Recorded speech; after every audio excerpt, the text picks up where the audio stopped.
June 10న ఢిల్లీలో NDA సంచలన conclave జరగనుంది. ప్రధాని మోదీ 12 ఏళ్ల సుదీర్ఘ పాలన పూర్తిపై తీర్మానం చేయనున్నారు. ప్రధాని మోదీని 22 రాష్ట్రాల ఎన్డీఏ కూటమి నేతలు సన్మానించనున్నారు.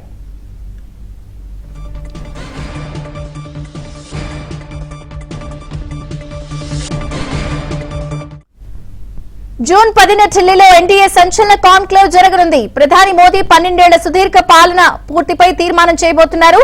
ప్రధాని మోదీని 22 రాష్ట్రాల ఎన్డీఏ కూటమి నేతలు కూడా సన్మానించబోతున్నారు. Updates Delhi bureau chief Krishna అందిస్తారు. కృష్ణ, ప్రధాని మోదీ నేతృత్వంలో ఈ యొక్క ఎన్డీఏ ముఖ్యమంత్రులు, ఉప ముఖ్యమంత్రులు అత్యున్నత స్థాయి సమావేశం వచ్చే నెల 10వ తేదీన ఢిల్లీలో జరగబోతుంది. ఈ సమావేశం దేశ రాజకీయాల్లో అత్యంత ప్రాధాన్యతను సంతరించుకుందని చెప్పొచ్చు. కేంద్రంలో ప్రధాని మోదీ నేతృత్వంలో ఎన్డీఏ ప్రభుత్వం విజయవంతంగా 12 ఏళ్ల పాలన పూర్తి చేసుకుంటున్న సందర్భంగా ఈ చారిత్రక సందర్భాన్ని పురస్కరించుకొని ఈ సమావేశాన్ని ఏర్పాటు చేస్తున్నట్టుగా తెలుస్తుంది. ఈ సమావేశంలో ప్రధాని మోదీని ఘనంగా సత్కరించడం, అదేవిధంగా ఒక ప్రత్యేక తీర్మానాన్ని కూడా ఆమోదించాలని బీజేపీ అధిష్టానం నిర్ణయించినట్టుగా తెలుస్తోంది. అయితే కేంద్ర హోంశాఖ మంత్రి అమిత్ షా, బీజేపీ జాతీయ అధ్యక్షుడు నవీన్, అదేవిధంగా ఎన్డీఏ కూటమిలోని అన్ని భాగస్వామ్య పక్షాల ముఖ్యమంత్రులు, ఉప ముఖ్యమంత్రులు, ఏదైతే ఆంధ్రప్రదేశ్, బీహార్, మహారాష్ట్ర, ఒడిశా సహా పలు రాష్ట్రాల అధినేతలు ఈ సమావేశంలో పాల్గొనబోతున్నారు. ప్రధాని మోదీ 12 ఏళ్ల సుదీర్ఘ సంస్కరణల పాలన పైన అభినందనలు ఫెలిసిటేషన్ చేయబోతున్నారు. రాబోయే కాలంలో కేంద్ర రాష్ట్రాల సమన్వయం, అదేవిధంగా వికసిత్ భారత్ లక్ష్యాలను కూడా ఈ సమావేశం యొక్క అజెండాలో ఉన్నట్టుగా తెలుస్తుంది. సమావేశంలో ఎన్డీఏ కూటమి నేతలంతా కూడా ఏకగ్రీవంగా ఒక చారిత్రాత్మక తీర్మానాన్ని ఆమోదించబోతున్నారు. గత 12 ఏళ్లలో భారతదేశాన్ని ప్రపంచంలోనే 5వ అతిపెద్ద ఆర్థిక వ్యవస్థగా నిలబెట్టినందుకు, దేశ సార్వభౌమత్వాన్ని కాపాడినందుకు ప్రధాని మోదీని కూటమి నేతలు ఘనంగా సత్కరించే అవకాశం ఉంది.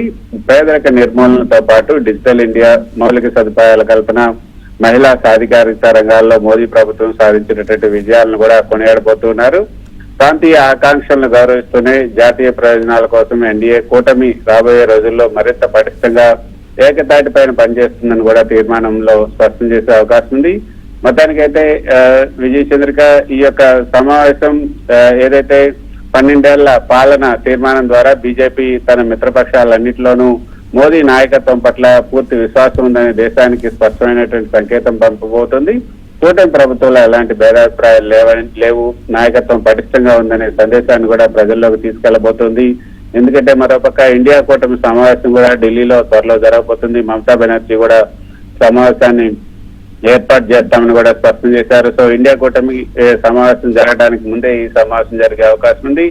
మరోపక్క ఇటీవల సిఓఎం కౌన్సిల్ ఆఫ్ మినిస్టర్స్ సమావేశాన్ని కూడా ఏర్పాటు చేసినటువంటి ప్రధాని మోదీ రాబోయే రోజుల్లో ఏ విధంగా ముందుకెళ్లాలి, ఇప్పటి వరకు జరిగినటువంటి అంశాలు వాటన్నిటిపైన కూడా సమీక్ష నిర్వహించి కొన్ని శాఖలకు సంబంధించినటువంటి అంశాలపై కూడా ఆయన వివరణించినట్లుగా తెలుస్తుంది. సో భవిష్యత్ ఎన్నికలు కూడా ఈ 12 ఏళ్ల పరిపాలనలో సానుకూల అంశాలు, సాధించిన విజయాలను ప్రతి రాష్ట్రంలో కూడా తీసుకెళ్లాలి. రాబోయే 2027లో 7 రాష్ట్రాల్లో ఎన్నికలు జరగబోతున్నాయి కాబట్టి ఆ 7 రాష్ట్రాల ఎన్నికల్లో కూడా ఇప్పటి వరకు సాధించినటువంటి విజయాలను ఆ రాష్ట్రాల్లో ప్రజల్లోకి తీసుకెళ్లడానికి ఒక ఉమ్మడి ప్రచార వ్యూహాన్ని ఎన్డీఏ సిద్ధం చేస్తుందని కూడా తెలుస్తుంది. ప్రతిపక్షాల విమర్శలను తిప్పుకొట్టు ఈ స్థిరమైనటువంటి ఉమ్మడి పాలన, స్టేబుల్ గవర్నెన్స్ అనే అంశాన్ని హైలైట్ చేయడమే ఈ సమావేశం యొక్క ముఖ్య ఉద్దేశంగా తెలుస్తుంది. మొత్తానికైతే ఢిల్లీలో జరగబోతున్నటువంటి ఎన్డీఏ ముఖ్యమంత్రులు, ఉప ముఖ్యమంత్రులు, అదేవిధంగా ఎన్డీఏ నేతల భేటీ కేవలం ఒక అభినందన సభ మాత్రమే కాకుండా కూటమి యొక్క అంతర్గత బలాన్ని చాటడానికి, రాబోయే సవాళ్లను కూడా ఎదుర్కోవడానికి, దేశాభివృద్ధిలో రాష్ట్రాల భాగస్వామ్యాన్ని మరింత పటిష్టం చేయడానికి ఈ సమావేశాన్ని ఏర్పాటు చేసినట్లుగా మనకు అర్థమవుతుంది. Thank you Krishna.